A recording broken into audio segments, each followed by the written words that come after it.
Hi, Richard Young. I just want to share with you today my photograph of two emperor penguins that won the wildlife category of this year's New Zealand Geographic Photographer of the Year. I made this photograph down in the Ross Sea in Antarctica, and I can't easily take this print back down there today, so I thought I would come here up above the Lyttelton Harbour, somewhere deep in Antarctic history.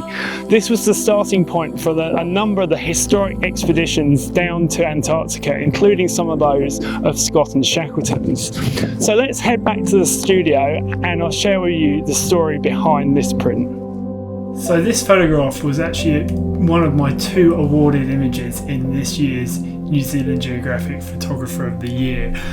I won both the landscape and the wildlife category. It was a real achievement to win both those categories in the same year and get recognition as both a landscape and a wildlife photographer. I do consider myself more of a landscape photographer than a wildlife photographer. I used to do a fair amount of wildlife photography, but it's something that I don't tend to focus much of my time on these days, but I still love shooting wildlife when the opportunity arises.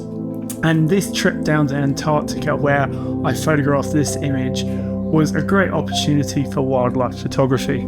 So what I'm going to do is I'm going to tell you a little bit behind the story of how I captured this shot and my trip down to Antarctica. So I travelled down to Antarctica on the Heritage Adventurer, and I was actually running a photography tour with New Zealand Photography Workshops, and I had a group of photographers on the ship that I was guiding and teaching during the expedition down there to Antarctica. And it was an amazing journey down there, and on the way down we had these huge seas, and they were all part of the experience themselves. Capturing these big waves crashing next to the ship was quite the journey down there as we voyaged south. But as soon as we sort of left New Zealand and started heading south, we started to see some wildlife. We were seeing a lot of albatrosses and petrels and all from the ship. And I quite like this shot that I got of this one albatross and petrel with this big blue breaking wave in behind it. And we also saw whales, so we saw some humpback whales, which were amazing, and they were coming up right next to the ship, almost like looking up at us and then diving back down under the water. As we headed down to Antarctica, we did stop at some of the Sub-antarctic islands on the way down, and I'd spent some time before on the Auckland Islands and on Campbell Island, but I'd never been to Macquarie Island before, and this was going to be a real highlight. Macquarie Island is really well known for its king penguins, and these birds have a real character and a real elegance and grace. So it was really cool seeing these down there, and I managed to get some pictures of these penguins that I was really happy with. I got some sort of quite close-up, more abstract ones like this, and these two penguins with their beaks tucked into their breasts. Also some of the colony of the penguins, because it's a huge colony, and just capturing the sheer numbers of those penguins. Also, there on Macquarie were the royals, and these were like really cool little penguins, and they're almost like the rock stars, or like of the penguin world, with their little Mohican type hairdos.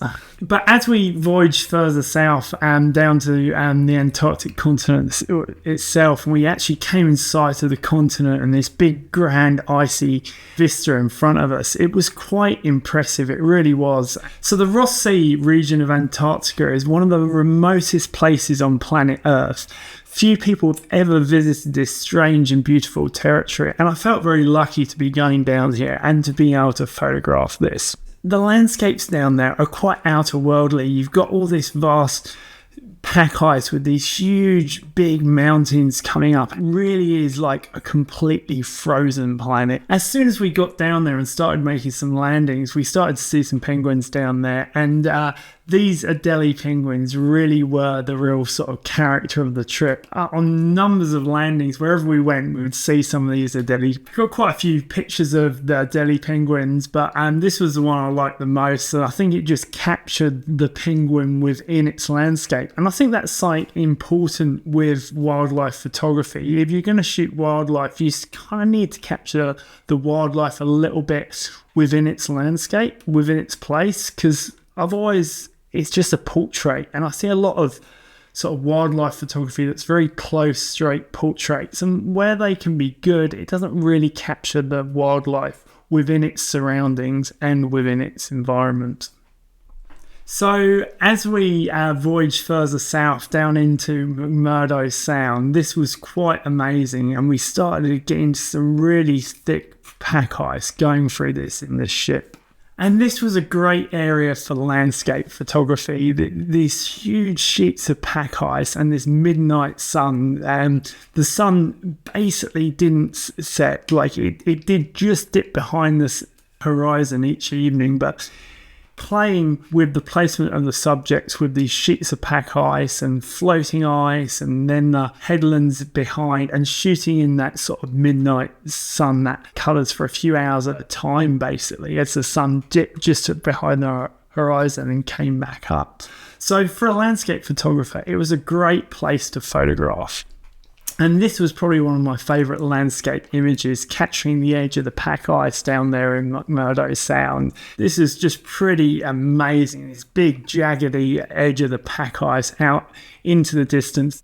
I haven't actually really included a lot of my landscape work within this slideshow here, because I wanted to try and focus this on my wildlife because of the wildlife image. But if you're interested in seeing some more of my landscape work from down in Antarctica, I've actually made a free ebook of all my photographs from my last trip down to Antarctica, and you can download that on the link that's in the show notes. But as soon as we got down to McMurdo Sound, we started to see quite a bit of wildlife as well. And there were a lot of orca down there, and we were often seeing these orca coming up in the distance.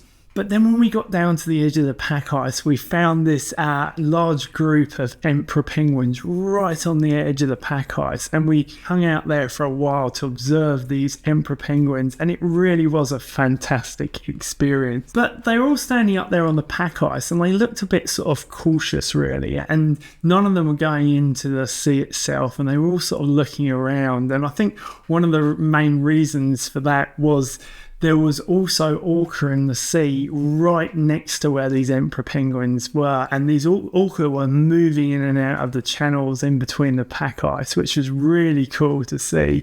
But then they ended up coming up right up next to the emperor penguins and actually ended up spy hopping in behind the emperor penguins, and I managed to get this photograph, which I think's a pretty awesome photograph in itself, of this orca coming up behind the emperor penguins. After a while, they started to edge close to the edge of the pack ice and trying to work out, I guess, if it was safe to go back into the water with the orca still there or not. They finally got up the courage, and one by one they all jumped back into the water. But they didn't stay in there for long really, and I don't know if there was still orca down there that scared them, because we couldn't see the orca by this point, or if they were just out of the pack ice. And at this moment I saw the potential for quite a cool image, and I knew there was still some penguins down in the water, so I thought I'd fixate my camera down on that one area with the hope that the penguins would jump back out.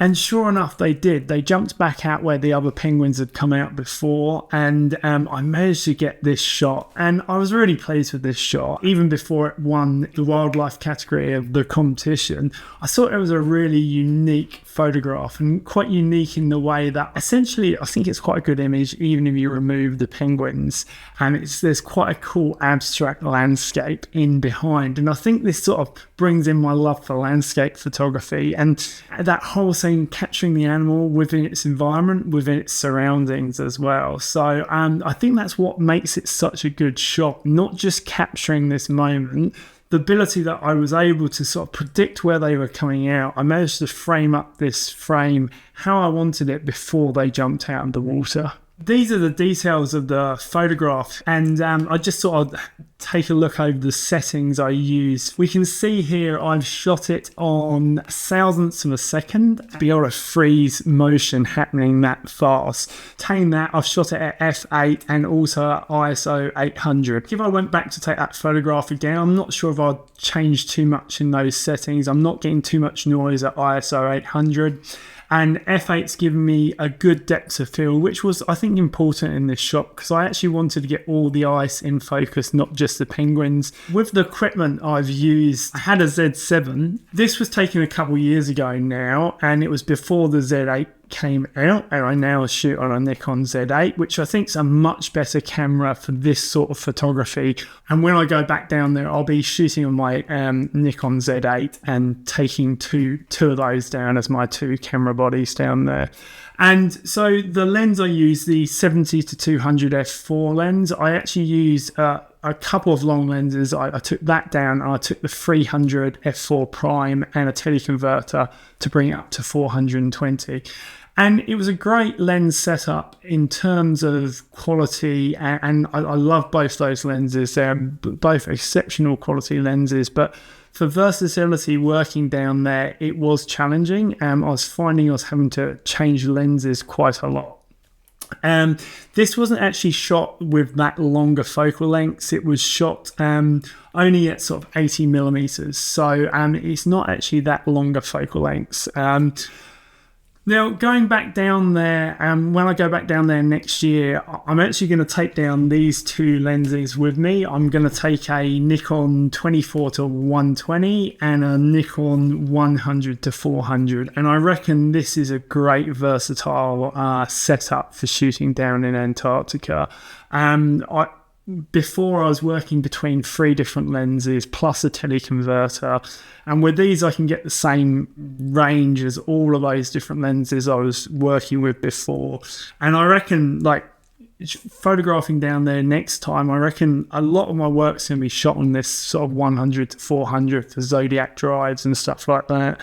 But then the 24 to 120 is also a really nice lens, because if I am shooting some landscapes as well, and I'm shooting them sort of wide at 24, and then there's something a bit tighter that I like as well, just having that reach to 120 without changing lenses, and those coupled over a couple of bodies would be a brilliant setup for down there. So I actually shot this photograph looking down off the front bow of the ship, and I was looking right down off the front bow of the ship to where these penguins jumped out, and they jumped out literally right under the ship. So that's how I managed to get that sort of aerial perspective looking down onto the top of the penguins, which I think it is quite a neat perspective. So I printed this photograph when I got home. There's prints up there on the wall, and I printed that on the Epson P906 printer and on the velvet fine art paper, and I think it looks really good on that paper as well. I hope you enjoyed hearing the story behind this photograph, and if you'd like to win a copy of this print, if you subscribe to my channel and leave a comment on this video, you can go into the draw to win this print. And also, if you would like to join me on a trip down to Antarctica, I will be heading back to the Ross Sea to guide a trip with New Zealand photography workshops in 2026.